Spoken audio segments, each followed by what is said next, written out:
Hi అండి, అందరికీ నమస్కారం. Welcome to my YouTube channel. ఈ వీడియోలో ఇప్పుడే అందిన వార్త, రాష్ట్రమంతా షాక్, సుప్రీంకోర్టు సంచలన తీర్పు.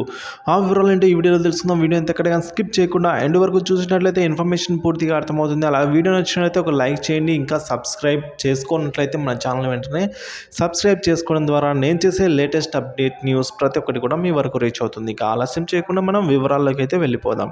ఫ్రెండ్స్, ఈ వారణాసిలోని జ్ఞానవాపి మసీద్ వివాదానికి సంబంధించిన భారత అత్యున్నత న్యాయస్థానం సోమవారం కీలక తీర్పు అయితే ఇచ్చిందండి.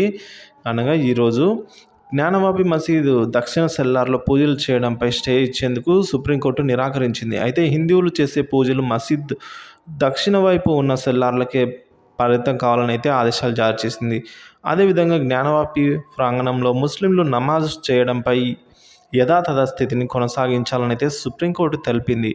భారత ప్రధాన న్యాయమూర్తి డివై చంద్రచూడ్తో కూడిన ధర్మాసనం 2 వర్గాల మతపరమైన ప్రార్థనలు చేసుకునేందుకు వీలుగా జ్ఞానవాపి ప్రాంగణంలో యథాతథ స్థితిని కొనసాగించాలని అయితే ఉత్తర్వులలో పేర్కొందండి. ఇక హిందువులు దక్షిణం వైపు సెల్లార్లో ప్రార్థన చేయాలని, అలాగే ముస్లింలు ఉత్తరం వైపు ప్రార్థన చేసేలా చూడాలని అయితే కోర్టు అధికారులకు ఆదేశం అయితే జారీ చేసింది.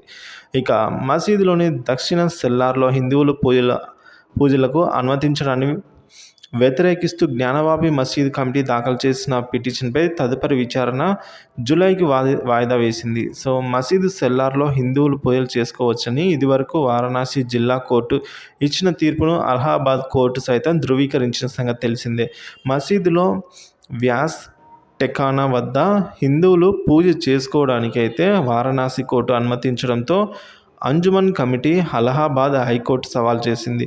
అక్కడ కూడా చిక్కెదురు కావడంతో సుప్రీంకోర్టును అయితే ఆశ్రయించింది. మరి సుప్రీంకోర్టు కూడా పూజలు అయితే హిందువులు యథాతథిగా చేసుకోవచ్చని కూడా తీర్పు ఇవ్వడం జరిగింది. ఇదండి ఇవాళ వరకు మనకున్న తాజా సమాచారం. ఇన్ఫర్మేషన్ నచ్చినట్టు ఒక లైక్ చేయండి. ఈ వీడియోని మీ ఫ్రెండ్స్ అండ్ ఫ్యామిలీతో షేర్ చేసుకుంటారని ఆశిస్తూ thank you for watching this video.